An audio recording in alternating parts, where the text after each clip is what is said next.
Hello and welcome to my channel, From Profession to Passion, with me, Vicky Mittman. The purpose of this channel is to inform and inspire professionals to live their careers on their terms. Whilst the traditional route in many professions may work well for some, it isn't for everyone, and there are different ways of doing things. On this channel, I'll be sharing my own story of how I combined my profession in law with my passion for coaching and mentoring, and I'll be interviewing other professionals who've developed their own side hustles, changed career directions altogether, or found some other way to involve their passions in their professional lives.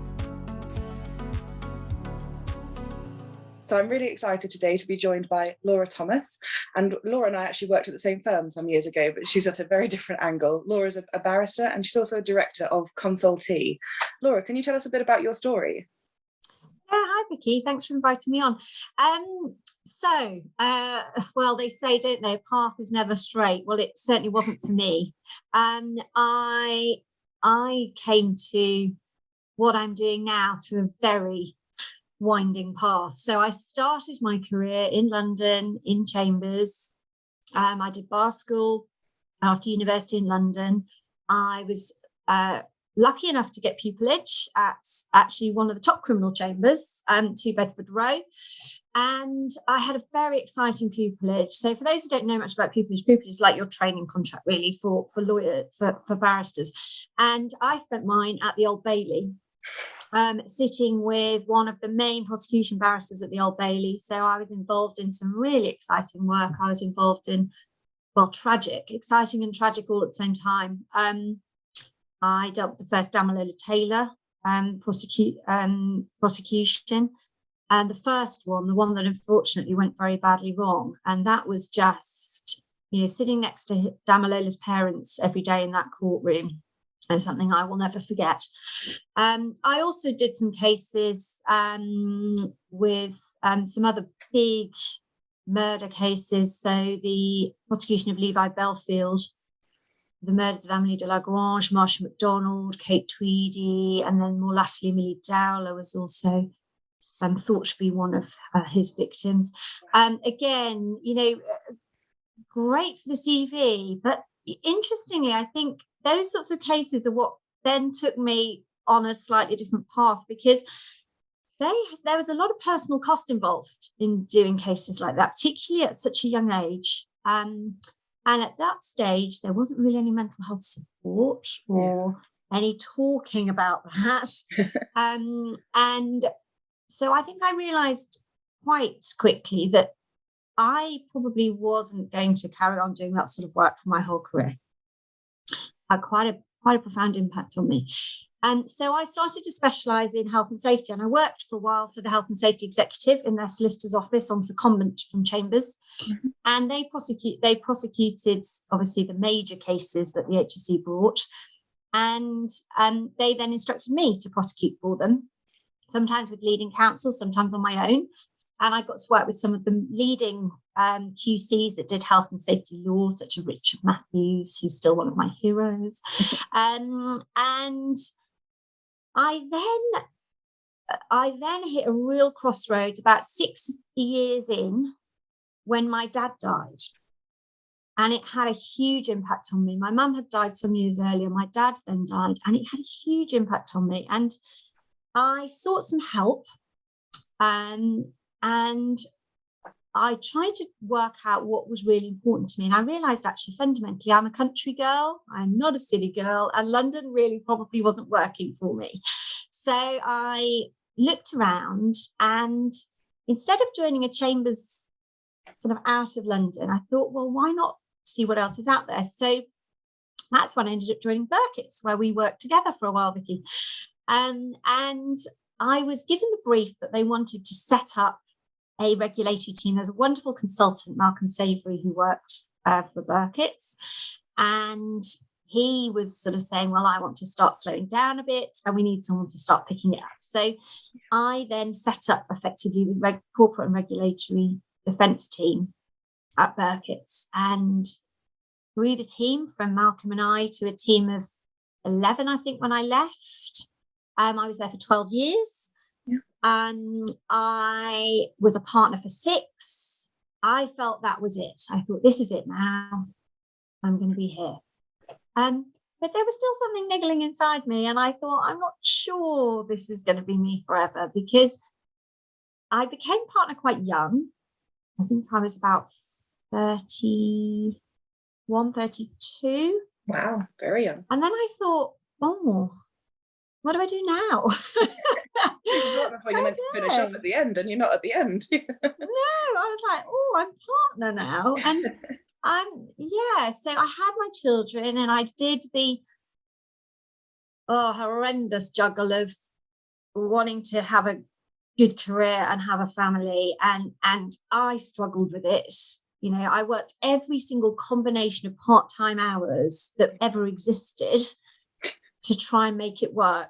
And it felt a little bit like trying to put a square peg into a round hole. And I then started to think, well, okay, so I've now been a partner for a few years. I'm head of the team. We've grown the team. We've now topping £1 million turnover for the team, and we've got great practice, and we've got all that work that we dreamed we would have at the start. Okay, well, what about me? And I then started to think, well, maybe I want to see some of this law in practice. So how about joining industry for a while and seeing what it is on the other side? So rather just giving the advice, actually trying to then implement it. Very easy to sit there, I think, as a lawyer, particularly when you do health and safety like I did, and say, well, here's your strategy. Now you go away and implement it. But actually, it's the implementation that's the difficult part. So it was at that point that I spoke to one of my clients, actually. I said, oh, he was general counsel for one of our clients. And I said, oh, what's it like being in-house? And we had a few chats. And then the conversation opened up, and he said, well, you know, actually, we're looking at getting a head of risk in our organization. I thought, oh, that sounds quite interesting. I wonder if I could do that. And he said, yeah, you could absolutely do it. So I thought about it, and I ummed and ahed, and then I applied, and it was terribly scary because I had to do so many psychometric tests. I just didn't know which way was up. And I got the job. I went and joined a global subsea services group who worked predominantly in the oil and gas industries, but then were diversifying into renewables. A group called the Aptian Group, wonderful organisation, about 26 businesses worldwide. And I was head of risk globally. And it was essentially a focus mainly on health and safety to start with. They wanted me to look at where they were and then work out a strategy for where they were going to get where they needed to be. And that was all quite interesting stuff. And I got to fly out to Aberdeen quite a lot. And I was about to go out to Houston, and then COVID hit. And at that point, they said to me, would you like a promotion? And I thought, oh, crikey, I've only been here 4 months. But of course, you say, yes, I'd love a promotion. Thank you very much. And I got promoted to the terribly grand title of Executive Vice President Corporate Risk, which basically meant I was responsible for anything that related to risk, health, safety, compliance. And I was accountable. So that meant, being a US HQ business, I could go to prison in the States. So that was quite nice. Everybody's dream, isn't it? Oh, it's lovely. Yeah, I felt very comfortable with that, going from one side to the other. And then everyone looked to me because COVID hit and nobody knew what to do. And we'd just been working bizarrely on our crisis management procedure. And it was, wow. I mean, to say baptism of fire, I mean, everyone looked at me and went, okay, what do we do now? I was like, oh, okay. Because I've come across a global pandemic before, I know exactly what to do. Absolutely. Yeah, of course, I've got loads of experience in global pandemics. And I muddled on through.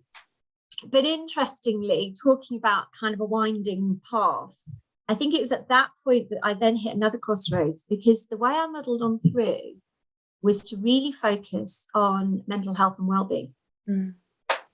So the way I supported our people who were sometimes stuck offshore on oil rigs, sometimes stuck quarantining in hotels for weeks and weeks and weeks, suddenly working from home when we'd had no experience of that whatsoever, was I started communicating with them. So every day I sent a daily digest to the whole organisation globally. And there was nothing profound about it. I was just telling people how it felt for me and trying to connect with them a little bit. So I think it was at that point that I thought, this is what really makes me thrive, actually, trying to help people with mental health and well-being. And I think traditionally the sort of health and safety practice had very much focused on safety. Yeah. Health was whispered, safety was shouted. And I thought, well, maybe it's, the pandemic has made us all think that it's time to have a little switch here. And so whilst I really enjoyed that role, and a fantastic organisation, wonderful role, I think part of the issue I realised for me was I didn't really see my children. It was a huge job. Yeah. I was stuck in our little box room for about 18 hours a day. And I thought, well, okay, so it's lockdown, so we have to take that into account. But then I thought, well, when it's not lockdown, I'm going to be flying all around the world. And I'm not quite sure this is the right thing for me at this point in my life. So I took a really difficult decision to think, love the job, love the organisation. We're just 10 years too early for me here. And so at that point, I, with a very heavy heart, spoke to them and said, I think I need to try something else at the minute. And, the pandemic has perhaps done that for me. If we hadn't had COVID, I think I'd probably still be there and enjoying it, but maybe not so rich in life experiences for the fact that I hadn't made that choice to put myself and my family first. So I then actually, it was quite an interesting moment. I got out a piece of paper and I thought, right, well, I know quite a lot of people locally. Yeah. And I know what it is I'd quite like to do. So I got a piece of paper and I wrote down who I would work for locally. And at that point, I had about 3 names on my list. And so I set about contacting them. Very speculative. Some may say cheeky. Who knows what the description could. You probably all got different descriptions for it. But I contacted them and said, "This, you know me.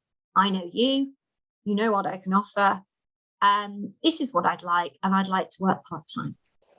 And one of my wonderful clients picked it up and went, Laura, yeah, you're great. He's Aussie, so I won't try and do his accent because I'm terrible at accents.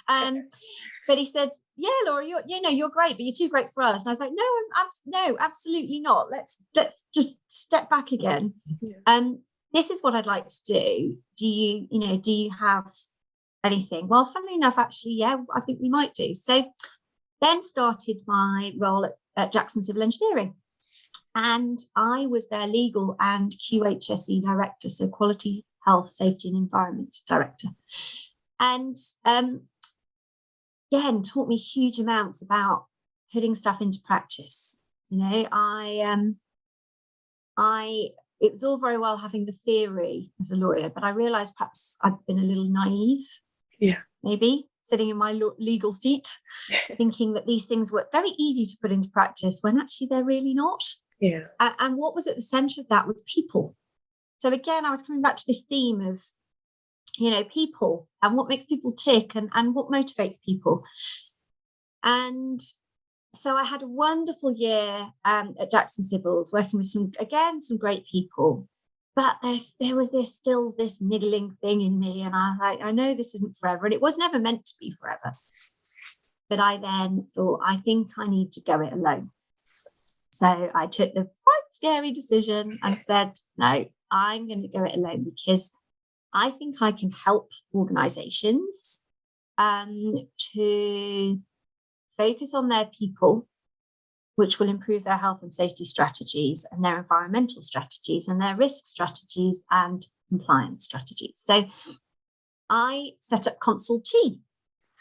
And here I am now. So Consultee is a business consultancy focused on and supporting businesses with their strategies. And I take a very people-centered approach. I look at, what really is going on here. And it's interesting, a client contacted me last week, and I think this is a good example of it. And they said, we need some help with our health and safety. And we want someone to come and do some site visits, 6 site visits a year, and tell us the things we're doing wrong. And immediately I said, well, in which case, I don't think you've got the right person here, because I'm not really very interested in telling you what's wrong on an individual basis. What I really want to do is get to the bottom of what is going on in your organisation. I want to know what your health and safety culture is. I want to know how your people are. And I want to then help you to improve your culture, your health and safety culture, work with your people, and therefore improve the general site standards that way. But I don't want to paper over the cracks. That's not the work for me. And interestingly, they took it very well. Oh, okay, that's interesting. So I'm now currently writing a proposal for them. But I think, again, that sort of highlights really where I come from. It's about that sort of deep-rooted look at what's going on in an organisation. And then as a side thing, or is this the side thing? I can't really work out, to be honest with you, but I also have my own chambers, the Chambers of Laura Thomas. So I've kept my practicing certificate, and I am doing some legal work. I'm able to pick and choose a bit more, which is quite nice. But I'm doing quite a lot of work in the transport field, doing public inquiries before the Traffic Commission. And I'm really enjoying that, because I did sit as a Deputy Traffic Commissioner while I was at Burkitt's. Wow. So, so I'm sort of, it's sort of a game of two halves. I would say I'm probably 2/3 consultee and 1/3 Laura Thomas barrister. But when you think back to those days back in the Old Bailey, I don't think I could ever have believed that this is where I would be. Well, I think, and that's the reason I'm doing these recorded podcasts, because a lot of people have had a really interesting journey, and that has, when you talked about a winding road, and that's a massively windy road, but it's also a really interesting and exciting road. And I think what probably cropped up for me was your focus on like health and well-being, as like you say, health and safety. Health might be whispered, but safety is shouted about, and people want to know what they have to do. But actually, I think there's a massive focus more now than ever about the health and well-being of a team of people. And if you can start with the people, it will make everything smoother and easier in the organisation. And that's not just in health and safety, it's in most things. So I think that's a fascinating way that you've come, and that would have started when you were in your 20s as a young barrister at the Old Bailey, doing the sort of work that was very, very demanding on your health and your mental health and well-being. And I think people, I've never done criminal law. I once went with one of the other trainees during my training to a prison to take a witness statement, but that's as close as I ever got to it. And actually there's a huge amount there which people don't appreciate how much the lawyer will go through, because they think, oh, these lawyers do it all the time, they're used to it. But actually it does take a personal toll. So I think it's fascinating that you started that way, but fairly quickly worked out that wasn't for you longer term. And then also making personal decisions around your family, it's crucial. And I think a lot of people put that to the side, thinking, oh, the family will sort itself out once I've got the job right. And that's usually not the case. Once the family unit is well taken care of and stronger, then the professionals in that family can pretty much pick and choose what they do. And it's nice now that you're doing things which truly inspire you, they interest you, it gives you some variety. But it's actually going down to those deep roots. And it's, like you say, very easy when you're just a lawyer and someone says, could you advise us on this issue? You can of course advise them on that issue, and that makes perfect sense, and as lawyers we do that all the time. But when you get into an organization, there's often a huge amount more underneath that one issue, that if you fix that, those issues wouldn't occur, or they would occur far less frequently. So I think the thing for me about the journey is I've learned an awful lot about myself, and you're absolutely spot on. And I don't know if it's just lawyers, but there is a real tendency to put yourself at the bottom of the list. Everything else comes first: the client, the law firm, the clients, the rest of the team. And at the bottom of the list is generally you. And I think what it's taught me is that just long term, it's just not sustainable. It certainly wasn't for me anyway. It just isn't sustainable. And I'm not saying that everyone who works in a law firm shouldn't work in a law firm, because actually it's what suits suits individuals. But what I am saying is, I think whatever you do, you need to be putting yourself at the center of that, and putting your well-being at the center of that, because it's you put your gas mask on first, don't you? It's and it is what I've realized I have failed to do for a lot of my career. And when I've got young people in my life, which I have, I'm very fortunate to have, I got to the point where, I was working on maternity leaves. I was, struggling to pick up from this, that, and the other, get to school concerts, whatever. And I know that I'm fortunate, because not everyone has the ability or the opportunity to change that. But when I did, I now, actually the priorities for me are the school concerts and the assemblies, and I've just had the Christmas assembly dates through, like with a week's notice. Thanks very much, school.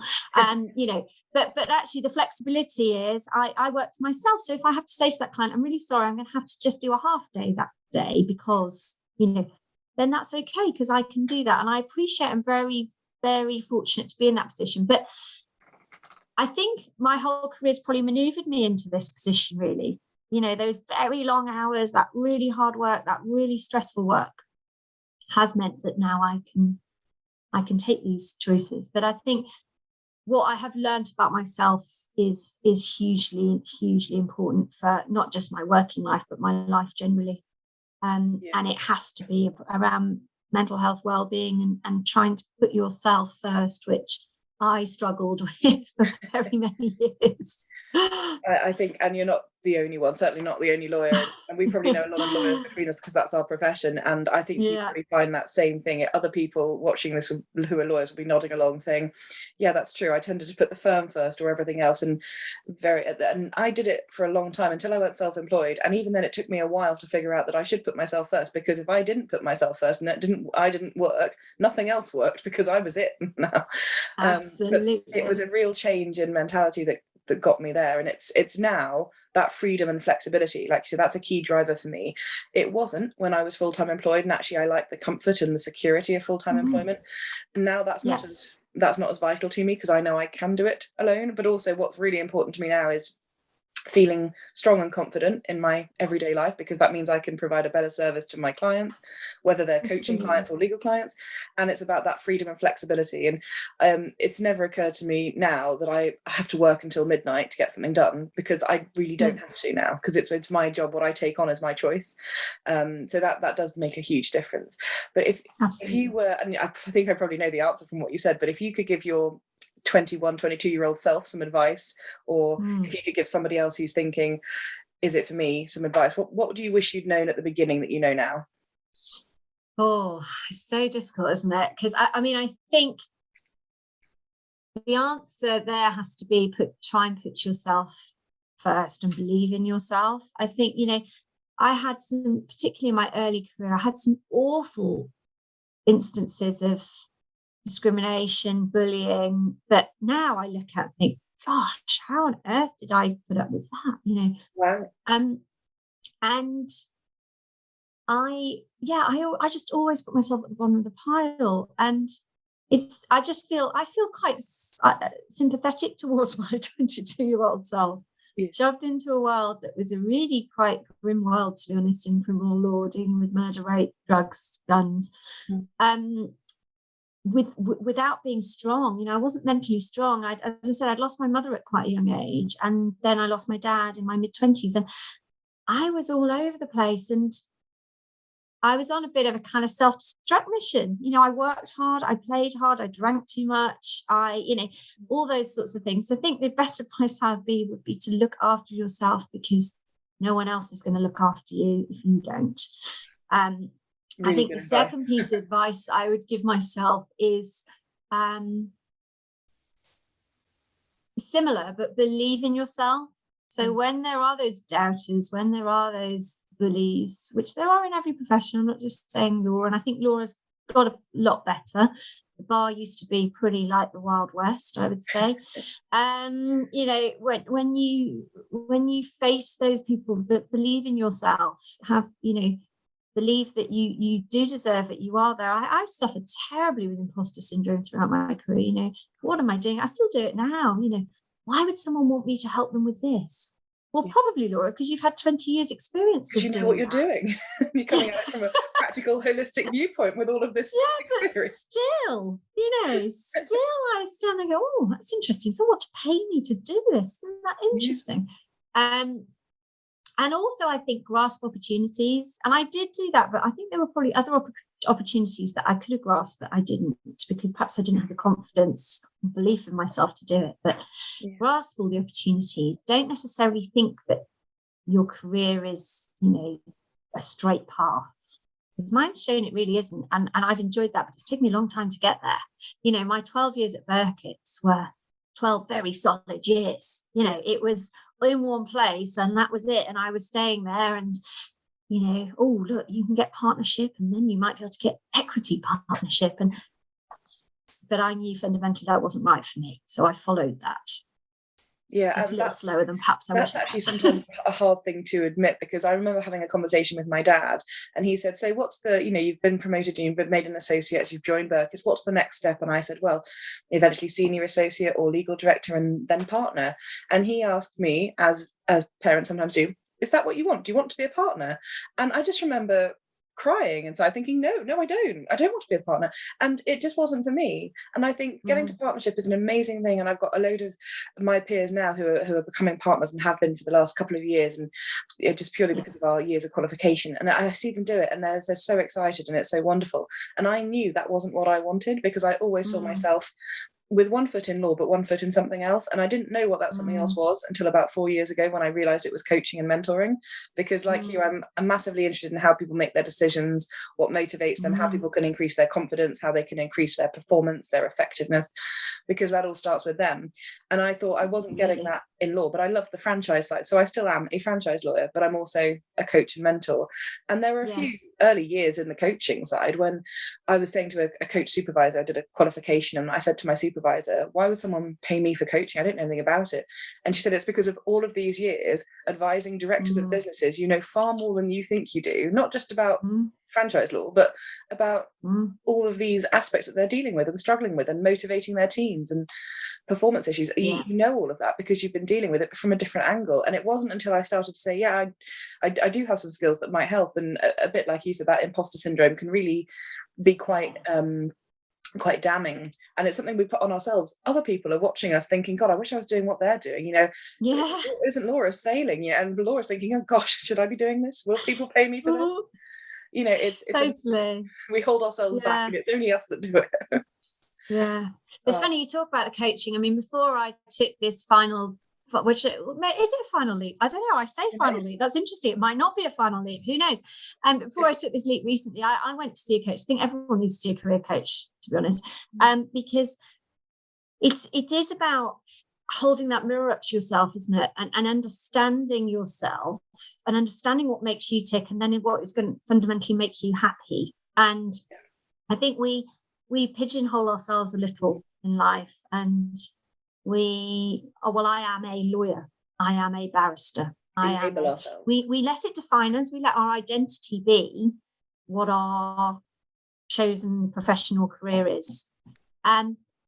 And I had to realize that I wasn't that. And that wasn't what defined me. That was a choice I had made. And it wasn't a choice I had to make for life. I could make lots of other choices as well.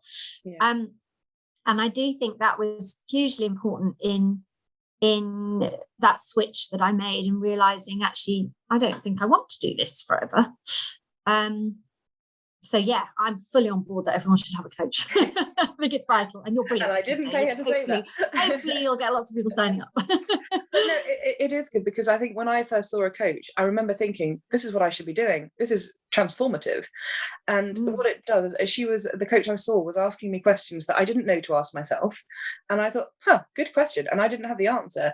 And then the coaching process was about figuring out that answer, but it was my answer, not what someone said. Well, you know, if I was in your position, this is what I would do. That's not coaching. That might be mentoring, it might be training, it might be consulting. You know, it wasn't coaching. And coaching forced me to do the work. And I remember feeling so strong making those decisions for myself for the first time, but it was because somebody was challenging me in a way that I didn't know to challenge myself, probably didn't want to do it because it was a little bit uncomfortable at times, but it moved me forward massively, and I was fascinated by the process, and I thought, if I was doing something other than law, I'd be doing this. And now I'm doing both. But if you'd have told me as a 23-year-old trainee lawyer, one day you might not be a lawyer, not all the time, you might be a coach, a mentor. I'd be like, no, that's rubbish. I've just worked so bloody hard to be a lawyer. Exactly. That's what I have to do.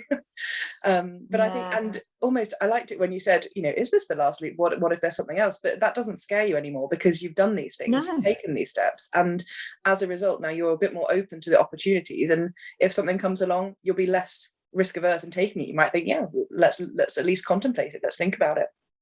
Absolutely. Yeah, no, I think that's right. Yeah. Well, thank you so much for sharing your story. Pleasure. If anyone wants to get in touch with you or with Consultee, how do they do that? Is there a website they can go to? Yeah, there is a website, www.consul-t, so consul-t.co.uk, or you can email me at laura@consul-t.co.uk. Or find me on LinkedIn.